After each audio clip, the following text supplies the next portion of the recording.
Hello and welcome, सर्वांचं स्वागत आहे कॉम्प्लेक्स नंबर सिरीजमध्ये। आज आपण टिपिकल एक टॉपिक बघणार आहे जो आहे लोकस ऑफ अ पॉईंट। आणि हा जर तुम्हाला टॉपिक थोडा बहुत समजला ना तर तुम्ही बऱ्यापैकी कोऑर्डिनेट जॉमेट्री समजू शकता। तर टॉपिकमध्ये काय, लोकस एक शब्द आहे। लोकसचा अर्थ काय होते आणि लोकसचा अर्थ समजून घ्या। लोकसचा अर्थ होते पाथ। बेसिकली लोकसचा अर्थ काय होते, पाथ।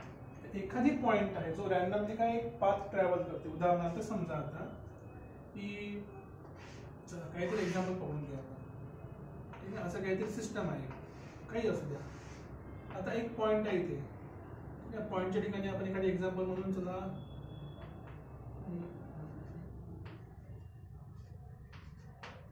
एखादी अशी काहीतरी फुलपाखरू किंवा माशी पकडून घ्या, ठीक आहे। आता फुलपाखरू किंवा माशी किंवा काहीतरी आहे, आता हे जर उडायला लागली, ऑब्वियस आहे माशा वगैरे उडते ना, आणि बी वगैरे उडते। हे जर उडायला लागली तर ट्रॅव्हल कशी करणार आहे, ते उडताना ती ट्रॅव्हल करेल तिच्या हिशोबाने वाटेल तसं। इकडे साईडला येईल, मग हळूहळू इकडे जाईल, असं ठीक आहे। डिफरंट रस्ता। आता बेसिकली हे काय डिस्टन्स किंवा पाथ ट्रॅव्हल केलेला आहे। या मशीन काय केला, डिस्टन्स किंवा पाथ ट्रॅव्हल केलेला आहे। ट्रॅव्हल तर केलाय, पण ट्रॅव्हलिंग मध्ये काही सेन्स आहे का, लॉजिक आहे का, नाही, ते आपल्या कामाच नाही। तो सेन्स कोण ठरवलाय, या माशीने किंवा या मधमाशीने ठरवलाय। मग प्रत्येक काही ना काही वेळानंतर ही मधमाशी या पॉइंटला होती, नंतर इथे आली, नंतर इथे आली। प्रत्येक वेळेस या पॉइंटचं डिस्टन्स काय झालंय, पोझिशन चेंज झालेली आहे। हे वेगवेगळे पॉइंट जी ही मधमाशी ट्रॅव्हल केलेली आहे, या पॉइंटचा जो पाथ आहे, ह्या पाथला आपण काय म्हणतो, लोकस म्हणतो। आणि लक्षात ठेवा, याच्यामध्ये दोन गोष्टी इम्पॉर्टंट आहेत। सगळ्यात पहिले की मधमाशी कुठे जाते आपल्याला माहिती नाही, मग तिचे जे सगळे पॉइंट्स आहेत ते कशावर आहे, या पाथवर आहे। हा जो पाथ आहे, या सगळ्या पॉइंटवर, त्या पाथवर सगळे जे काही पॉइंट आहेत, प्रत्येक पॉइंटला मधमाशी एकदा होती। याचा अर्थ काय की आपण असं म्हणू शकतो, हा every point lies on this locus. हा लोकस आहे। हा जो पाथ ऑफ पॉइंट आहे, हा काय लोकस आहे।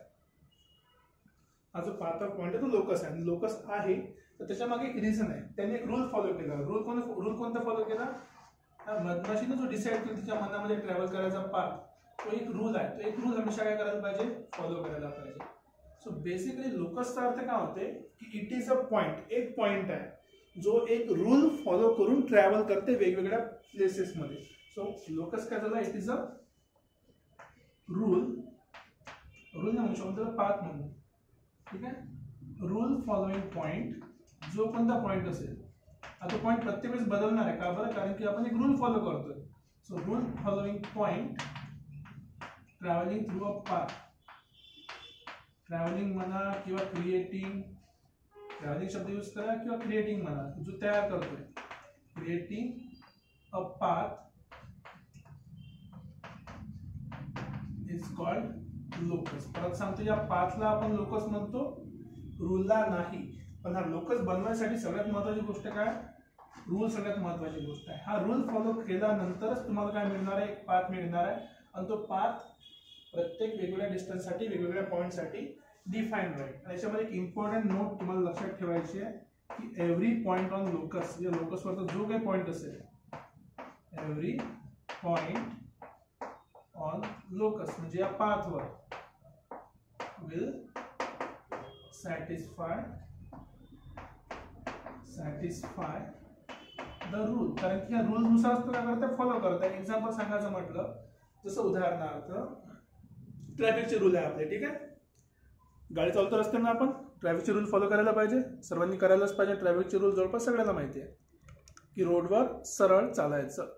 त्याचा अर्थ की प्रत्येक काही वेळानंतर जर एक गाडी जात असेल, समजा हा आपला रोड आहे इथे, ठीक आहे,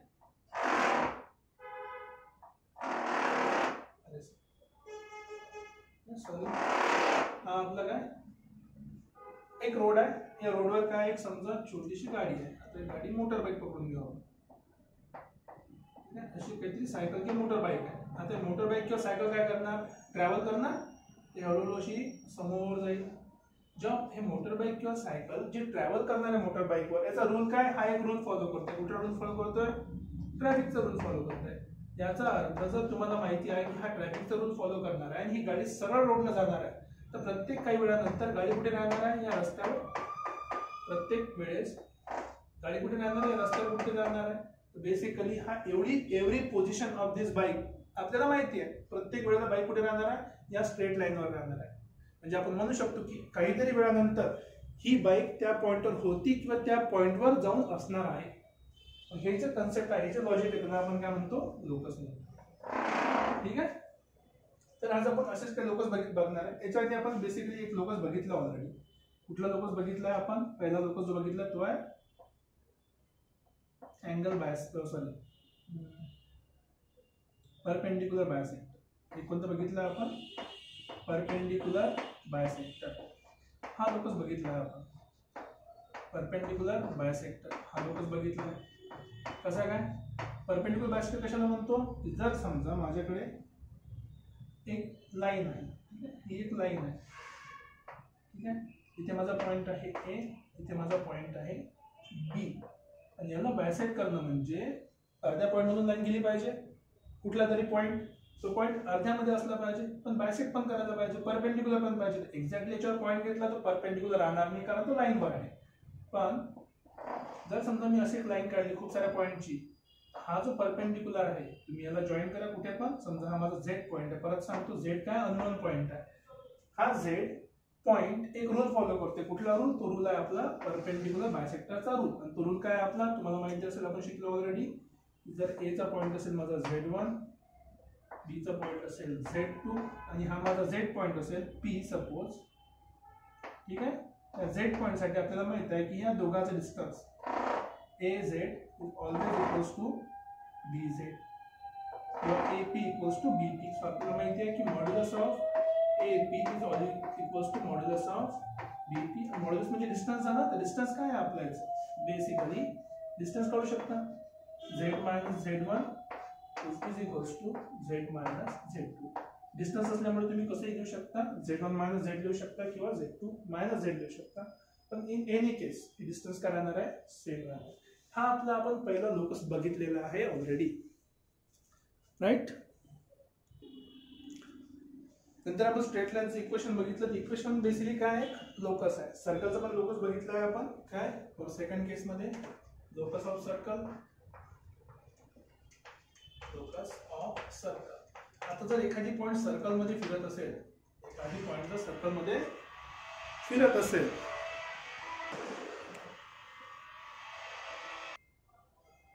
सर्कलचा रूल सांगते आपल्याला की एक पॉइंट पासून समजा आपण सर्कल काढला आणि डिवायडर फिक्स केला आणि गोल घुमवलं होतं. त्याचा अर्थ काय? डिवायडर आपण फिक्स केला इथे आणि एक फिक्स डिस्टन्सवर, समजा हे डिस्टन्स आहे माझं रेडियस, या डिस्टन्सवर मी काय केलं आहे? सर्कल ड्रॉ केला आहे. हा काय झाला? आपला सर्कल तयार झाला. इथे महत्वाची गोष्ट काय? एका फिक्स पॉइंट पासून ही डिस्टन्स काय असलं पाहिजे? कॉन्स्टंट. समजायला आपण R म्हटलं तर फिक्स पॉइंट आपल्या कॉम्प्लेक्स मध्ये काय असते? आपण 0 म्हटलं, स्टार्टिंगचा पॉइंट आहे आणि हा आपला बदलणारा पॉइंट. प्रत्येक वेळेस तो थोडा थोडा थोडा थोडा फिरत फिरत फिरत एक सर्कल बनवतो. मग याचा लोकस काय झाला? सिम्पली की जो डिस्टन्स आहे आपला कशाचा? Z मायनस Z0 चा डिस्टन्स, ते कशा बरोबर असते? हमेशा एक कॉन्स्टंट नंबरच्या बरोबर असते. त्याला पण आपण लोकस ऑफ सर्कलला आपण सॉल्व्ह केलेला आहे, बघितलं की लोकस ऑफ सर्कल इक्वेशन कसा बनवतो सर्कलचं, राईट. नेक्स्ट आपण बघणार लोकस मध्ये नंबर 3, ठीक आहे. Points on a line. आता लाईनवर पॉइंट्स कुठे कुठे राहू शकते? तर पहिले लाईन साठी आपल्याला काय पाहिजे? 2 पॉइंट पाहिजे. बिना 2 पॉइंटची लाईन बनत नाही. आपण पहिले लाईन काढून घेऊ 2 पॉइंट साठी. समजा ही लाईन आहे माझी, इथे एक पॉइंट आहे आपला A, इथे दुसरा पॉइंट आहे B, आणि याच्यामध्ये फिरणारा एक पॉइंट आहे मध्ये. लक्षात ठेवा पहिली कंडिशन. समजा मी इथे पकडला एक पॉइंट P, जो कॉम्प्लेक्स नंबरचा पॉइंट आहे Z. हा झाला आपला Z1 आणि हा झाला आपला Z2. तर पहिल्या केस मध्ये काय भेटलं आपल्याला? पहा केस नंबर 1, की when point is in between, the point is between Z1 and Z2. Z1 आणि Z2 च्या मध्ये जर समजा असेल Z2 पाहिजे, Z1 आणि Z2 च्या मध्ये जर एखादी पॉइंट असेल तर कंडिशन काय? कंडिशन एकदम सिंपल आहे, डोळ्यासमोर दिसते. हे जे डिस्टन्स आहे AP आणि हे जे डिस्टन्स आहे BP, दोघांना जर ऍड केलं तर आपल्याला काय भेटते? AB डिस्टन्स भेटते. बस तेच आपण अप्लाय करायचं इथे की AB is equals to AP plus BB simple. आणि डिस्टन्सचा फॉर्म्युला ऑलरेडी माहिती आहे, मॉड्युलस असते आपलं. सो मॉड्युलस अप्लाय करा. आपल्याला modulus of Z1 minus Z2 किंवा Z2 minus Z1 depending on तुमची चॉईस. आणि ते AP किती झाला, Z1 minus Z plus Z2 minus Z.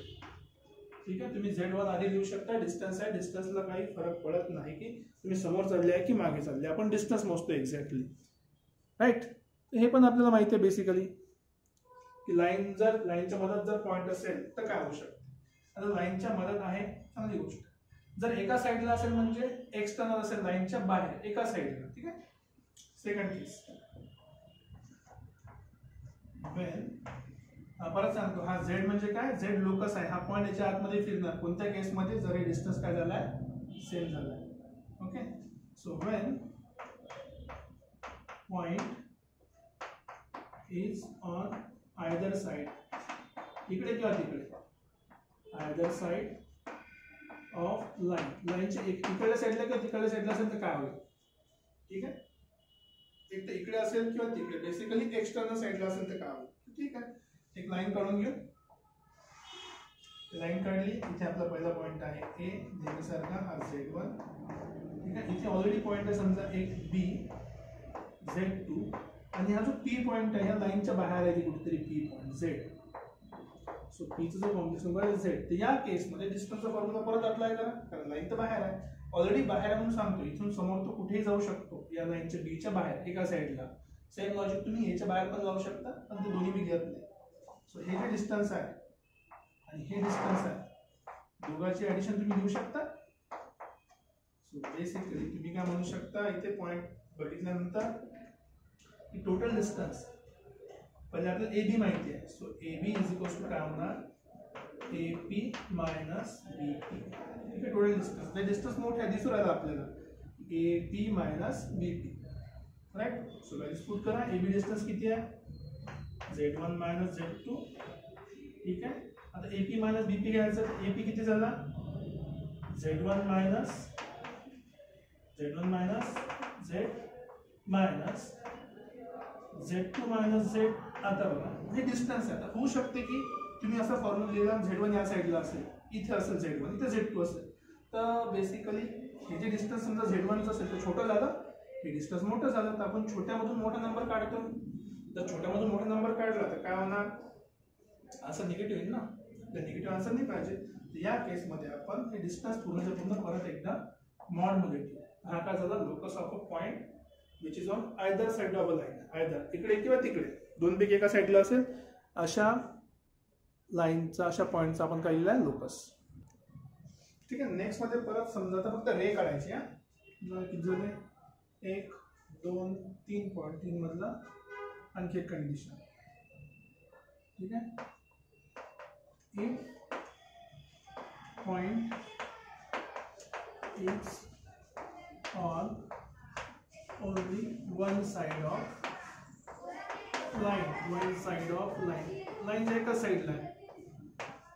लाईनच्या एका साईडला म्हणजे काय, सिंपलची गोष्ट आहे, एक लाईन काढली आपण तिच्या एका साईडला, एक A साईडला असू शकते किंवा B साईडला. एक लाईन काढली आपण अशी, इथे आपला आहे A पॉइंट, सपोज Z1, इथे आपला आहे B पॉइंट, सपोज Z2. आता लाईनला एका साईडला घेऊन चाललो, सपोज मी Bच्या समोर घेऊन चाललो एका साईडला. जर जेव्हा कधी लाईन एका साईडला ट्रॅव्हल करते ते काय बनते, रे बनते. तर बेसिकली हे काय, एक लोकस ऑफ रे आहे.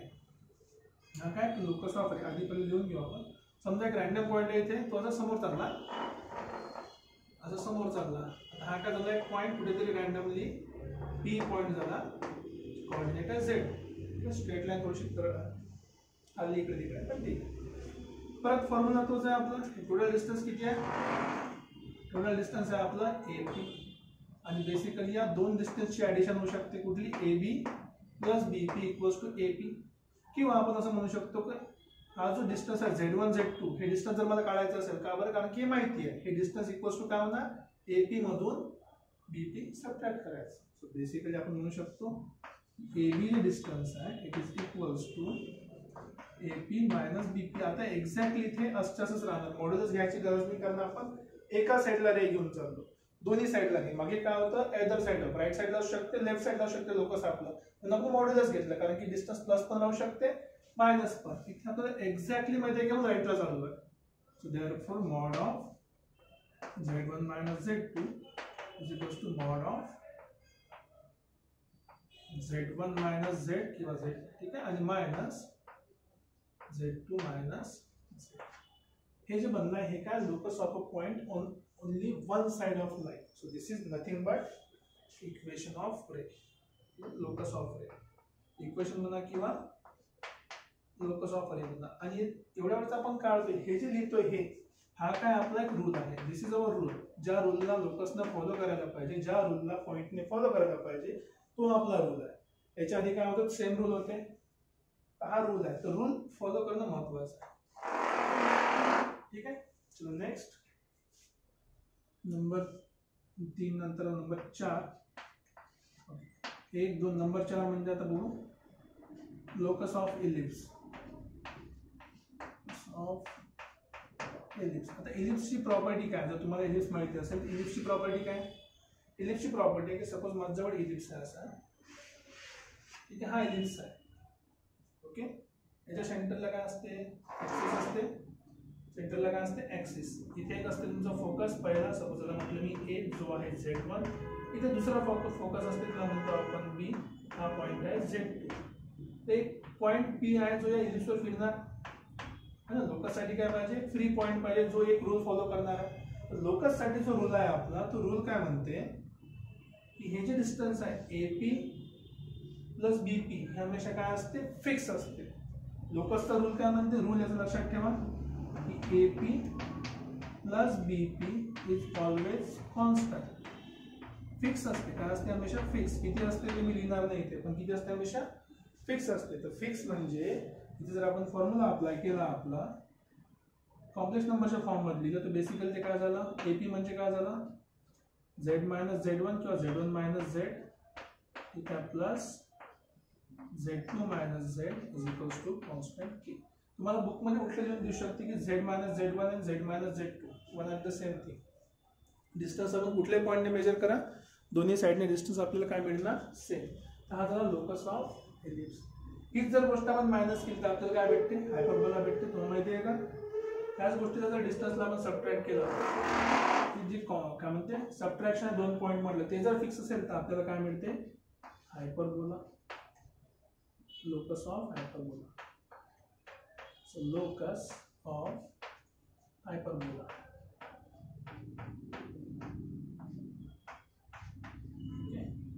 आता मी थोडंसं एक करेक्शन किंवा चेंजेस म्हणून फक्त मॉडिफिकेशन करतो. का बरं मॉडिफिकेशन करतो बघा, आपण नेहमी z मायनस सबट्रॅक्ट करायला परवडते.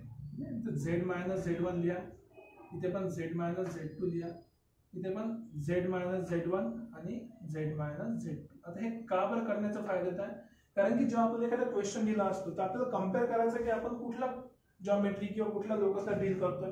पण कम्पेअर करताना आपल्याला z मायनस काहीतरी व्हॅल्यू दिली असते, z मायनस कुठला तरी पॉईंट कॉम्प्लेक्स नंबरचा. जर क्वेश्चन मध्ये z मायनस दिलं असेल तर आपण पण फॉलो काय करणार आहे, z मायनस ला. आता हायपरबोलासाठी कंडिशन काय बघा, असं आपला हायपरबोला असेल सपोज. बरं, हायपरबोलाच्या मध्ये काय असते, एक ऍक्सिस असणार आहे, एक ऍक्सिस आहे. इथे कुठेतरी पहिला फोकस असेल, सपोज आता ना A फोकस आहे, याचा पॉइंट आहे z1. इथे कुठेतरी B फोकस आहे, याचा पॉइंट आहे z2. या हायपरबोला तुम्ही कुठलाही एक पॉइंट घ्या, सपोज मी हा पॉइंट घेतो P, परत आला P पॉइंट आहे z. तर तुम्ही जर याला ऍड हे जॉईन करणार तर हे जे डिस्टन्सचं सबट्रॅक्शन आहे की PA minus PB, PA minus PB.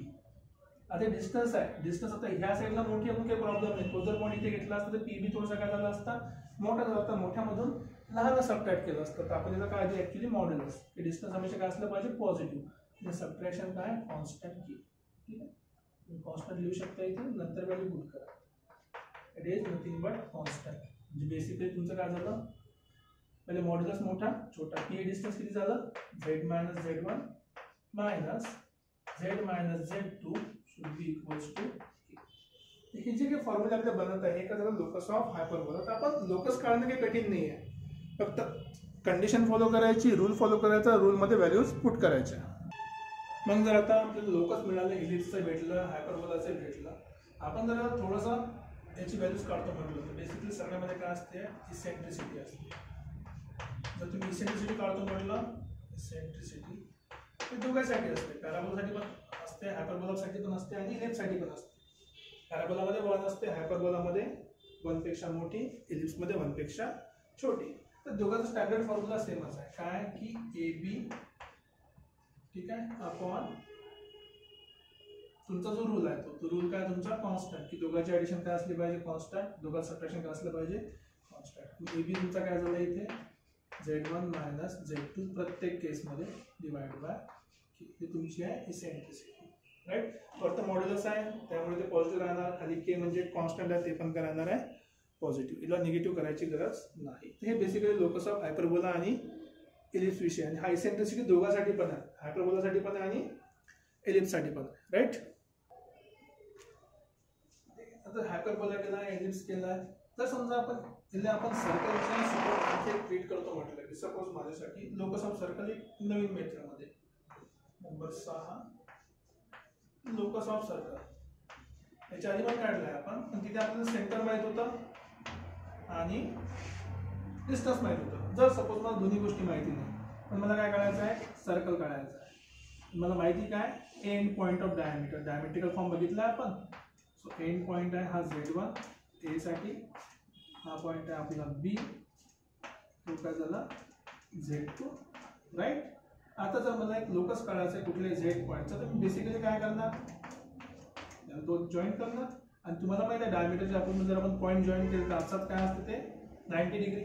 पण जर 90 डिग्री असेल तर फक्त डायग्रामवर बघा, रोटेशनवर बघायचं नाही. लास्टमध्ये जेव्हा आपण इक्वेशन ऑफ सर्कल काढलं होतं त्यावेळेस आपण काय बघितलं होतं कॉम्प्लेक्स नंबरचं रोटेशन बघितलं होतं 90 डिग्री. इथे करायची गरज नाही. इथे आपण काय करू पायथागोरस थेरम अप्लाय करू. तर पायथागोरस थेरम काय सांगते आपल्याला AP² plus BP² is equals to AB². परत लिहून सांगतो, हा कुठल्या फॉर्म मध्ये पॉइंट्स, हे पॉइंट्स काय हमेशा डायमेट्रिकल आहे. पॉइंट्स काय 3 डायमेट्रिकल आहे, A आणि B डायमेट्रिकल आहे आणि Z एक सर्कल तयार करते. सो AP चा स्क्वेअर म्हणजे काय झाला AP, so Z minus Z1 चा square plus Z minus Z2 चा square equals to mod of Z1 minus Z2 चा स्क्वेअर. झालं आपलं लोकस ऑफ सर्कल ना, एकदम इझी, करायची गरज नाही. झालं आपलं locus of circle. Nice, right. सगळ्याच लोकस बघूनच घेऊ आपण, क्वेश्चन उद्या बघता येते. जर आपण एक डायमेट्रिकल फॉर्मचा कन्सेप्ट इथे लावला तर आपल्याला काय माहिती आहे दोघांमधला अँगल किती आहे 90 डिग्री. आता आपण अँटी क्लॉकवाईज समजा रोटेट केलं, याला PA ला रोटेट केलं AB पर्यंत, ठीक आहे. सेम लोकस ऑफ सर्कल सुरू आहे. नंतर बाय रोटेशन आपण रोटेट करतोय, बाय रोटेशन कसं रोटेट करायचं आहे, रोटेशन म्हणजे अँगल आला, अँगल किती आहे 90 डिग्री. मग जर आपण याला रोटेट केलं कुठला AP टू कुठपर्यंत BP, म्हणजे बेसिकली P पॉइंटच्या अगेन्स्ट आपण रोटेट करतोय. आता अँटी क्लॉकवाईज अँगल किती आहे 90 डिग्री. तर आपण काय म्हणू शकतो आर्ग्युमेंट ऑफ जिथून रोटेशन स्टार्ट केलं तो हमेशा डिनॉमिनेटर मध्ये, कुठून स्टार्ट केलं रोटेशन Z मायनस Z1 पासून कुठपर्यंत पोहोचलो Z मायनस Z2 पर्यंत. इक्वल्स टू किती राहणार रोटेशन इक्वल्स टू π/2, ठीक आहे π/2. सो π/2 मध्ये लक्षात ठेवा इथे रेडियस सोबत मल्टिप्लाय करायची गरज नाहीये, आर्ग्युमेंट आपण करतोय. तुम्ही π/2 डायरेक्ट अँगल लिहू शकता. जेव्हा आपण त्याला कशामध्ये बदलतो कॉम्प्लेक्स नंबर मध्ये बदलतो तेव्हा याचा मॉड्युलस लागतो, फक्त अँगल साठी लागणार नाही. सो π/2. आता इथे प्लस पण घेऊ शकता मायनस पण घेऊ शकता, प्लस किंवा मायनस π/2. आपल्या केसमध्ये मी अँटी क्लॉकवाईज लिहिला आहे म्हणून तुम्ही प्लस लिहिणार आहे, पण तसं नसेल तरी हरकत नाही. आता रोटेशन 90 डिग्री. आता सेकंड केस सपोज जर समजा आपण पूर्ण फिरलोच नाही, अच्छा याची आपण जर व्हॅल्यू काढली, व्हॅल्यू म्हणजे e⁻ वाला. सो हे काय होणार की जे आहे Z minus Z2 upon Z minus Z1 is equals to modulus काय होणार Z मायनस Z2, याला कॉम्प्लेक्स नंबरच्या फॉर्म मध्ये लिहितो Z minus Z1 e⁻ plus minus I π/2, ठीक आहे. हे जे लिहितो आपण हे काय आपले हा आपला लोकस आहे, ठीक आहे हे लोकस आहे. आता याला मी थोडं सॉल्व्ह करतो म्हटलं, सपोज सॉल्व्ह करतो म्हणजे e⁻I π/2. π/2 मध्ये काय असते हमेशा 90 डिग्री. e⁻I π/2 करून बघा. साइन पाय बाय 2 ची व्हॅल्यू राहणार, कॉस पाय बाय 2 ची व्हॅल्यू 0 होणार. बेसिकली इथे काय राहणार आहे, काहीतरी काय राहणार, e to the power pi by 2 काय आहे, कॉन्स्टंट नंबर आहे. इथे पण कारण खाली एक हा पण एक कॉन्स्टंट नंबर आहे, हा पण काय एक कॉन्स्टंट नंबर. ही पूर्ण व्हॅल्यू काय होणार, बेसिकली एक कॉन्स्टंट नंबर होईल. काय होणार आहे, कॉन्स्टंट नंबर होईल. कारण की तिथला व्हेरिएबल राहिलाच नाही. हा जर नंबर कॉन्स्टंट झाला मी काय लिहू शकतो, z minus z2 upon z minus z1 is equal to काहीतरी कॉन्स्टंट. ठीक आहे, इज इक्वल टू काहीतरी कॉन्स्टंट. याला तिकडे घेऊन जा, मग तुम्हाला काय मिळणार बघा, z minus z2 is equal to, ठीक आहे, z minus z1 into k. आता परत कन्फ्यूज करायचं नाही, हा k म्हणजे रेडियस नाही आहे. आपण फक्त रोटेशन घेतलाय, अँगल वरून सॉल्व्ह केलाय. k म्हणजे रेडियस नाही. ओके, तो राईट साइडचा इरेज करतो आणखी काही लोकस लिहायसाठी. यामध्ये आपण एक कंडिशन ऍड करू शकतो. काय कंडिशन ऍड करू शकतो की k should not be equal. का बरं k should not be equal, का बरं, कारण की जर आपण k इक्वल टू 1 पुट केला, जर आपण k इक्वल्स टू 1 पुट केला तर काय होणार आहे, अँगल बाय आपलं परपेंडिक्युलर बायसेक्टर होते. परपेंडिक्युलर बायसेक्टरचं इक्वेशन बनवायचं का आपल्याला, नाही बनवायचं. आपण परपेंडिक्युलर बायसेक्टरचं इक्वेशन बनवणार नाहीये. हे जे इक्वेशन बनले, कशाचे इक्वेशन आहे, इक्वेशन ऑफ सर्कल. कुठल्या मेथडनी, बाय रोटेशन मेथड. तर हे पण आपलं इक्वेशन झालं सर्कलचं, राईट. आता जर समजा सर्कल तयार नाही करायचं आहे पण एक आर्क तयार करायचा आहे. काय, सर्कल तयार नाही करायचं आहे पण आर्क तयार करायचा आहे. सर्कल नाही, आता arc. Number 8, equation of arc. Equation of arc, equation of arc किंवा लोकस ऑफ आर्क, लोकस म्हणा किंवा इक्वेशन म्हणा, वन अँड दिस. आता एक समजा एक आर्क काढला जसा आर्क आहे. इथे एक पॉइंट आहे आपला z1, ऑब्वियसली ए पॉइंट आहे. इथे आपला पॉइंट आहे b, हा झाला z2. आता लॉजिक आपल्याला माहित आहे की आर्क म्हणजे काय, कुठेतरी इथे सेंटर असेल. आर्क म्हणजे काय असणार, कुठेतरी सेंटर, सर्कलचं काय असेल, सेंटर असेल. हा आपला ए बी आहे. पण हे जर समजा सर्कलच्या एका साइडला आर्क असेल तर तुम्ही याला कुठल्याही पॉइंटला जॉईन करा. समजा मी इथे पी पकडला पहिल्या केसमध्ये z, ठीक आहे, याला जॉईन करा किंवा या पॉइंटला तुम्ही इथे कुठे जॉईन करा. ठीक आहे, हा पण समजा पी ऑफ झेडच आहे. तुम्ही कुठेही आर्कला जॉईन करा. प्रॉपर्टी काय सर्कलची की एक जर तुमच्याकडे सेगमेंट असेल, त्याला काय म्हणतो आपण कॉर्ड. जर कॉर्ड ऑफ सर्कल हमेशा काय, कुठल्याही याच्यात तुम्ही जॉईन केलं तर काय मिळेल तुम्हाला, एक सेम अँगल मिळेल. म्हणजे हा जो अँगल आहे, हा अँगल कुठल्याही केसमध्ये काय राहणार आहे, सेम राहील. जर अँगल सेम असेल म्हणजे आपण काय यूज करणार आहे, argument. So argument of rotation घ्या ना, एपीचं रोटेशन बीपी पर्यंत. सो बेसिकली एपी ला रोटेट करतो म्हणजे z minus z1 up to z minus z2. हे रोटेशन हमेशा काय राहणार आहे, फिक्स राहणार आहे. हे रोटेशन काय झालं आपला इक्वेशन ऑफ आर्क. इझी आहे एकदम, राईट. हे झालं आपलं इक्वेशन ऑफ आर्क. जर समजा नंबर 8, आता इथे सर्कलची स्पेशल केस बघून घेऊ. 90 डिग्री जर आपण फिरलो, हा जर 90 डिग्री फिरलं तर आपण कुठे पोहोचतो, इथे पोहोचतो बीपी वर. म्हणजे आपण आपल्याला काय मिळते, सर्कलची प्रॉपर्टी. जर मी आता कंप्लीट 180 फिरवलं, जर दोन पॉइंट मधला अँगल समजा 180 असेल किंवा 0 असेल, ठीक आहे, स्ट्रेट लाईनची कंडिशन. आता रोटेशन वरून घेऊ. हे आपले पॉइंट आहे ए, z1. इथे आपला पॉइंट आहे समजा बी, हा झाला z2. इथे कुठेतरी आपला पॉइंट आहे पी, हा झाला z. याचा अर्थ काय की मी ही जी एपी लाईन आहे, ठीक आहे, परत सांगतो, ही जी एपी लाईन आहे, एपी लाईनला जर मी 0 डिग्रीने फिरवलं, म्हणजे फिरवलंच नाही, तर मला काय मिळते, बीपी लाईन मिळते. बिलकुल फिरवलं नाही, काय मिळते, बीपी मिळते. 0 डिग्रीने रोटेट केलं, फिरवलंच नाही बिलकुल, तर काय भेटलं, स्ट्रेट लाईन. पण जर सपोज मी ही बीपी लाईन घेतली, याला पूर्ण 180 ने फिरवलं, असं 180 ने रोटेट केलं, तरी आपल्याला काय मिळते, लाईनचं लोकस मिळते.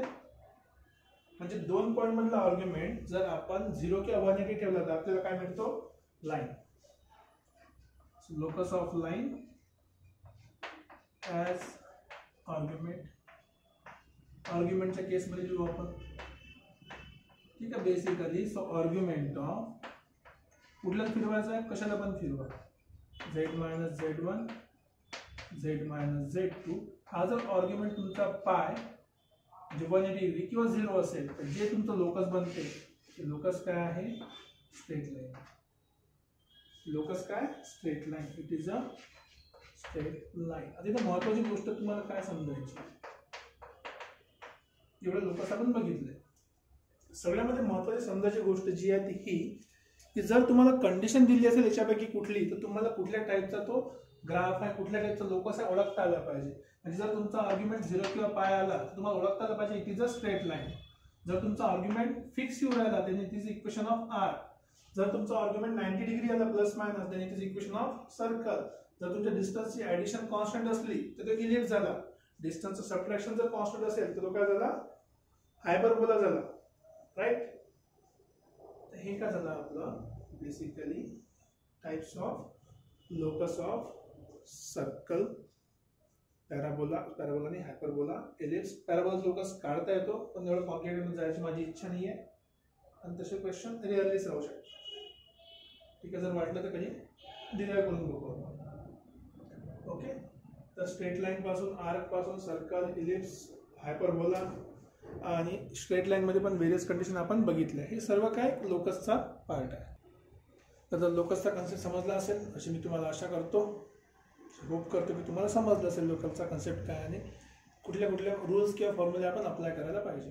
कुठले पण रूल देऊ द्या, तुम्ही जर रूल फॉलो करा, डायग्राम काढा, कॉम्प्लेक्स नंबरची प्रॉपर्टी अप्लाय करा, तुम्हाला लोकस कुठल्याही डायग्रामचा मिळू शकतो. राईट. तर इथे आपण सध्या स्टॉप करूया. क्वेश्चन आपण नेक्स्ट लेक्चरमध्ये बघूया की कशा टाईपचे क्वेश्चन आपण सॉल्व्ह करू शकतो. Till then take care, bye. एक मी तुझं ऑब्झर्व केलं की इथे लिहिण्यामध्ये थोडंसं करेक्शन आलेलं आहे. करेक्शन म्हणजे जास्त काही नाही आहे. ठीक आहे, हे जे आपण लिहिलं आहे ओके, इथं आपल्याला म्हणतो आर्ग्युमेंट, ह्या कॉम्प्लेक्स नंबर झाला. आता समजा ही थोडंसं इथं मॉड्युलस पाहिजे. का बरं मॉड्युलस पाहिजे ते पण मी एक्सप्लेन करतो. मॉड्युलस पाहिजे इथे जे बेसिकली आपण जे बघितलं आहे ते असं आहे ते की z minus z2 upon z minus z1. हा जो नंबर आहे काहीतरी आपला मॉड्युलस आहे तर कॉन्स्टंट असणार आहे. समजा तुला मी कॉन्स्टंटला पकडलं काहीतरी a कॉन्स्टंट आणि हा e to the power i plus किंवा मायनस π/2. बरोबर. आता जर मी दोन्ही साईडला मॉड्युलस घेतला, दोन्ही साईडला जर मॉड्युलस लिहिलं तर काय होणार, z minus z2 upon z minus z1 equals to modulus इथं कॉन्स्टंट आहे तो a झाला आणि इचा पण मॉड्युलस करायला तर मॉड्युलस असल्यामुळे इमॅजिनरी पार्ट राहायची गोष्टच नाही. इथे काय होणार, परत दुसरा काहीतरी कॉन्स्टंट b. दोन कॉन्स्टंटचं मल्टिप्लिकेशन काय आहे, तुम्ही a and b are constant. दोन कॉन्स्टंटचं मल्टिप्लिकेशन काय भेटणार, नवीन कॉन्स्टंट. तर basically z minus z2 upon z minus z1 is equals to काहीतरी कॉन्स्टंट k. याला तिकडे घेऊन जा, तुम्हाला z minus z2 is equals to k times z minus z1 मिळेल. आणि k should not be equal to 1. का बरं म्हटलंय आपण, कारण की k जर इक्वेशन 1 झालं ते काय बनणार आहे, परपेंडिक्युलर बायसेक्टर. राईट. अशा टाईपचा क्वेश्चन आहे तो, म्हणजे ऍक्च्युअल लोकस अशा टाईपचा आहे असं आपण लिहू शकतो. इथे लिहिण्यावर थोडीशी चुकी झाली होती, करेक्शन करून टाकलं. जर डायग्राम करायची असेल, डायग्राम मध्ये एक स्पेशल केस टाईप आहे. समजा ही तुमची स्ट्रेट लाईन आहे, इथे आपला पॉइंट आहे a. आता बघा ह्या दोघांचा जर रेशो किती म्हटला k:1 आहे. k:1 म्हणजे काय होते, बेसिकली जर आपल्याला k:1 म्हटलं असेल तर आपण म्हणू शकतो की ते काय एक पॉइंट आहे. समजा हा b पॉइंट आहे, हा झाला z2, हा झाला z1. हा k:1 रेशो. समजा k:1 रेशो म्हणजे काय, एक स्ट्रेट लाईनची गोष्ट झाली. काय झालं, एक स्ट्रेट लाईनची गोष्ट. पण हा z काय, z व्हेरिएबल पॉइंट आहे, इथे कॉन्स्टंट राहणार नाही, कधीतरी मध्ये येणार. तो z1 काय पॉइंट, हा जो आहे p, z, हा z पॉइंट फिरत राहणार, पण रेशो काय राहणार नेहमी सेम राहणार. हा जेव्हा फिरणार आहे तो फिरताना काय फिरणार आहे, असं सर्कल सारखा फिरणार. त्याचा अर्थ तुम्ही इथे जरी एखादी व्हॅल्यू घेतली तर हे जो रेशो आहे हा पण काय राहणार, परत k:1 रेशो राहणार आहे. ठीक आहे, तो पण रेशो काय राहणार आहे, k:1. याच्यामध्ये तुम्ही म्हणू शकता की ज्या ठिकाणी 1 आहे, जो खालचा पॉइंट आहे, खालचा पॉइंट कुठला 1, याचा अर्थ काय की याच्यामध्ये एक पॉइंट जो आहे z2 z1 चेंज करू शकता तुम्ही, काही मोठी गोष्ट नाही त्याच्यात. याच्यामध्ये एक पॉइंट काय लाईज आउटसाइड द सर्कल आहे. याच्यामध्ये एक इम्पॉर्टंट पॉइंट आहे या इक्वेशन मध्ये, one of the point lies outside 1 lies inside. 1 lies outside, 1 lies inside. तर अशा प्रकारे तो सर्कल बनते. इथे मॉड्यूल्स लिहायचं राहिलं होतं, म्हटलं तर मॉड्यूल्स लिहितोच आहे. ॲक्च्युली तुम्हाला करून पण दाखवतो आणि ती डायग्राम पण कशी येते ते पण तुम्हाला प्रूव्ह करून दाखवतो. तुम्ही कुठला रॅन्डम पॉईंट घेऊ शकता याच्यातलं. समजा इथे पॉईंट घेतला एखादा, मी जर याला जॉईन केलं, हा जो रेशो आहे परत, हा जो रेशो हा पण रेशो काय राहणार आहे K:1, म्हणजे बेसिकली हा 1चा सर्कल झाला, हा Kचा रेशो राहिला. अशा प्रकारे आपण सॉल्व्ह करू शकतो. आणि इथे तुम्ही बघू शकता ऍक्च्युअली टँजेन्शियलची प्रॉपर्टी पण काय होते, व्हॅरीफाय होते. राईट, ठीक आहे, ओके. तर अशा प्रकारे आपण लोकसचा थेरॉटिकल पार्ट संपवलेला आहे. उरलेले काही क्वेश्चन आपण नेक्स्ट लेक्चरमध्ये बघूया. Till then take care, bye bye.